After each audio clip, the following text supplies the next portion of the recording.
If you're looking to improve your handles going into this summer, watch this video, and not just the first 5 minutes and then click away from it because you feel like you got everything, but everything, because every little ingredient in this video, in this big formula or recipe, matters. Because here's the thing, social media is always going to try to tell you this is the perfect drill or don't do this drill, but in reality, especially for something like handling the basketball and knowing what to do with the basketball, you need a little bit of everything. And you'll see what I mean by this, but we have 5 core pillars that I want you to implement, maybe not every single day, but at least over the course of every week in a pretty equal fashion. So again, it's like one big recipe that you guys are putting together over the course of your training program, your off season, your summer, just continuously, whatever. And I don't want you guys to leave any of these unchecked. Now keep in mind that some of these are meant to raise your ceiling, right? To build your capacity for what you can do, even the most extreme things that you can do with the ball. Then other ones are meant to be a bit more functional, right? So taking these skills, these qualities, this capacity that you have, and then actually putting it into a game.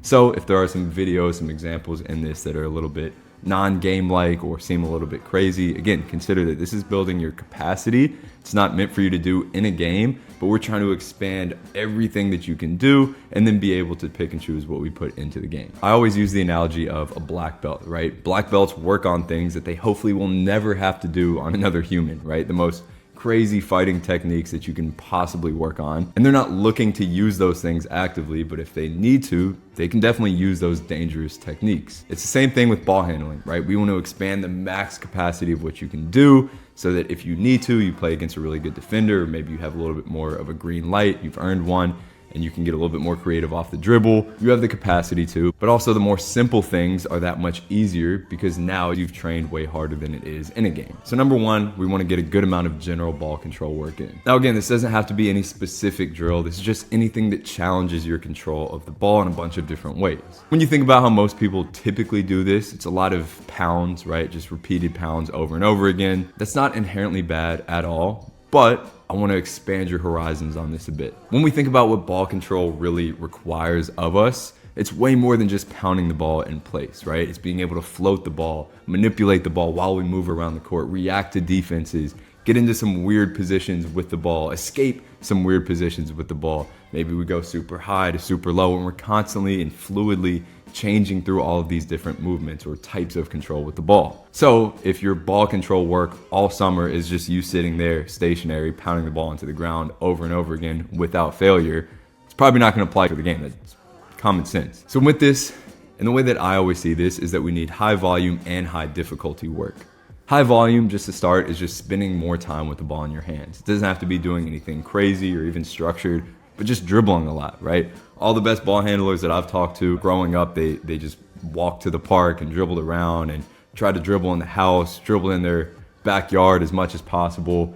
They didn't just do drills and get there. They just spent a lot of time gaining comfort with the ball. Now, past that, when you're actually in your workouts, this is where we want to create some challenge, right? There's something called the optimal zone of improvement that I need you guys to pay attention for here because this is extremely important. And it may go against what you're currently doing ball handling wise. So when we look at how humans actually learn, we need to be in the middle ground, right? Not too difficult, not too easy. If it's too difficult, of course, we can't learn because we just are nowhere near that level of competence. If it's too easy, our brain isn't actually solving problems. Our brain learns from mistakes and from challenges. And if we don't have either of those things, then we don't have anything to learn from. So if to learn, we need to create errors, then why do I walk in so many gyms and I see so much errorless ball handling? It's like the norm to see players take 50 dribbles before they lose the ball, if they even do lose the ball. But here's the thing, ball handling inherently is not that difficult of a thing, right? The ball is round, so if you bounce it, it's probably gonna come up to your hands. So how do we create errors in a way that's functional? Well, you're gonna have to exaggerate a lot of things. You're gonna have to get creative. Now, if you're a beginner and it's difficult for you to just do a simple crossover, a simple between the legs, if you're losing the ball doing that, if it's challenging, great, stick with that. It's not about that not being productive. It's about it not sufficing for the level of difficulty. So if again, you're past that level, we can exaggerate this in a number of ways. We do a lot of reactive ball handling drills where it's still pretty simple. Maybe it's a simple cuff dribble or a mirror drill. They're not doing anything crazy, but because they're now responding to something and they're reacting, it's inherently more difficult. So you get more errors and they learn from that. In a game, of course, you're going to be responding to things most times. Other ways to exaggerate it are getting maybe extra wide with the ball, maybe closing your eyes, Maybe using a single arm, right? So you're really reaching the edges of your ability to control the ball. And this list goes on and on. I have hundreds of drills that are in my programs, but also just on social media that ensure that you are actually seeing challenge and errors with your ball control. But this is very important, right? So number one, make sure that you're not just pounding the ball into the ground. Make sure that you're learning how to manipulate the ball, float the ball in a bunch of different ways. And two, make sure that that's challenging. And then just spend more time with the ball in your hands. A lot of our players, they come in and I know that they don't spend any time with the ball in their hands outside of our gym. So at times after a workout, I will have them dribble for 5 minutes straight. They can do whatever they want. Maybe I put different constraints or like rules or types of dribbles on it, but they have to dribble for volume there. And I'm not really tripping about them losing the ball a crazy amount like we would with the high challenge one, but we just want to accumulate confidence here. Number two, the second ingredient is general movement. Being able to move is just as important as being able to control the ball. The two are rate limiters for each other, right? If you can move very well, but you can't control the ball while you're moving by someone or getting to space, then of course you can't showcase your movement. But if you can handle the ball very well, but you cannot move in a way that beats defenders, that accomplishes goals, solves problems, then that's not very good either. And when we're targeting movement, you can go about this in a couple of different ways. Number one is targeting specific qualities. So this is really looking at yourself as a player, as a mover. You can go a little bit more detailed or a little bit more surface level, depending on just how much knowledge and how much time you want to spend into researching this realm, but also your own game. And then you can find or even just create drills or exercises to work on these. So if you've noticed that your first step sucks, well, really evaluate your first 3 steps and then try some of these different movement drills to work on that. This could be deceleration. This could be the ability to take curved angles, so maneuverability we call it. This could be your ability to step across your body and operate from there. Again, this could be hundreds of different qualities, but we can be very specific in how we target these. And then we can also at other times just do freestyle drills that target general movement. So it's not necessarily working on one specific quality. We can add different constraints to it, like a low freestyle where you have to stay as low as possible the entire time to work on being comfortable in those lower joint positions. We can maybe create like a rhythm freestyle, right? Where we're getting more rhythmic with the ball and with our movement. But in general, a lot of this is just intention, right? Even when you're doing ball control drills, how fluidly or smoothly can you move with the ball? Third ingredient here is going to be adding different tools to the toolbox. And this is where working on random stuff is phenomenal. Trust me when I say that we are very targeted with our training, right? Everything we want to do has some intent behind it, especially with higher level players. But there's absolutely a time and a place, especially again with younger players or less experienced players, to just try random stuff with the ball. To go on YouTube, find your favorite players, look at different things that they do with the ball, the timing, the footwork, the different moves, the setups, the counters off of it, and then just go out and experiment and put your own flair on it. If you're working on ball handling by yourself, don't feel like you have to have the perfect workout. A lot of the time, you can go out, you can check the boxes of ball control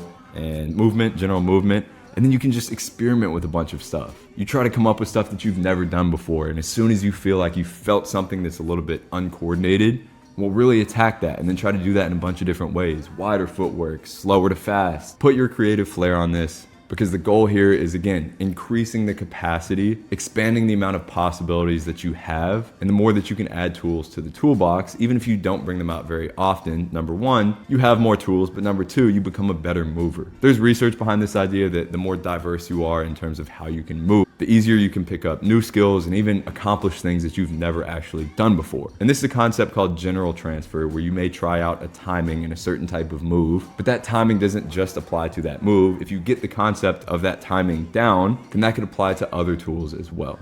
So again, there's a lot of value in just experimenting and watching what other people do and then trying stuff out. Now, all of those, again, are the ones that build capacity.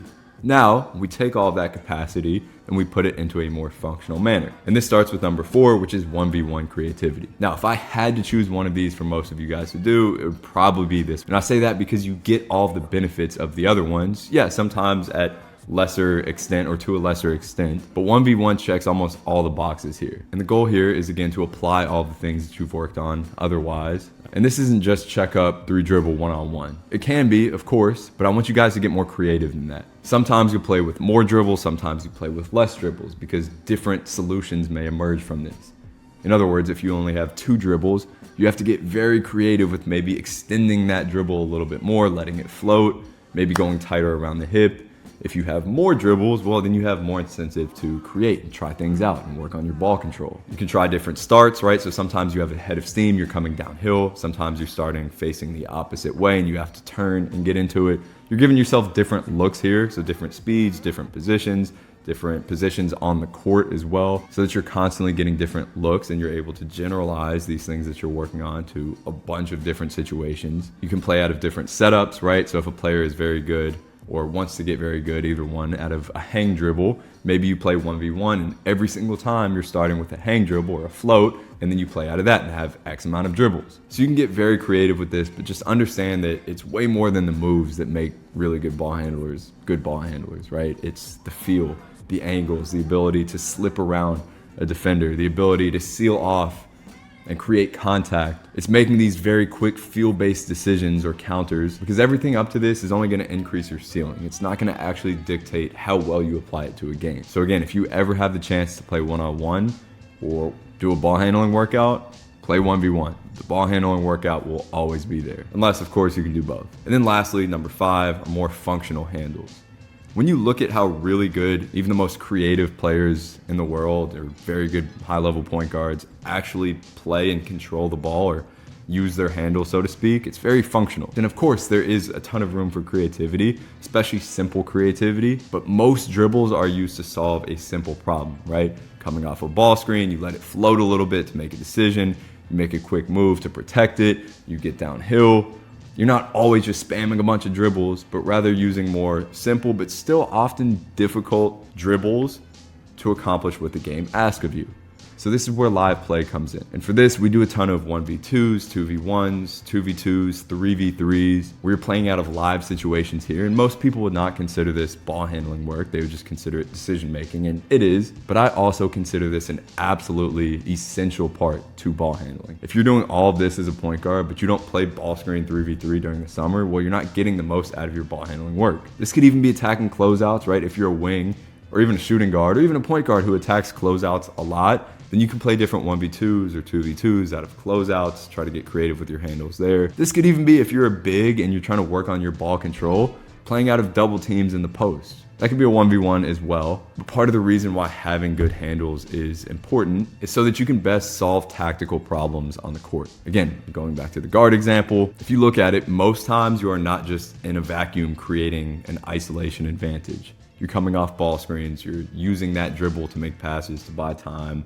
to deceive the defense, etc. And this is probably the most underrated part of this entire recipe, so to speak. And I'm very confident that if you guys include all of this, even on a daily basis, but throughout each week of your training, you're gonna see crazy results. I've definitely seen crazy results. All of our players have, for sure. Even the ones on our online programs, on the virtual academy. We always recommend that you're not just doing the drills solo, but also doing the 1v1, tactical work, and that while there is time for just feel good confidence work where you're kind of getting through these repetitive ball handling drills with very little errors committed, if you take one thing from this video, it's that your ball handling should be more challenging. It should be more creative. It should be more divergent. In other words, you're not doing the same thing over and over again.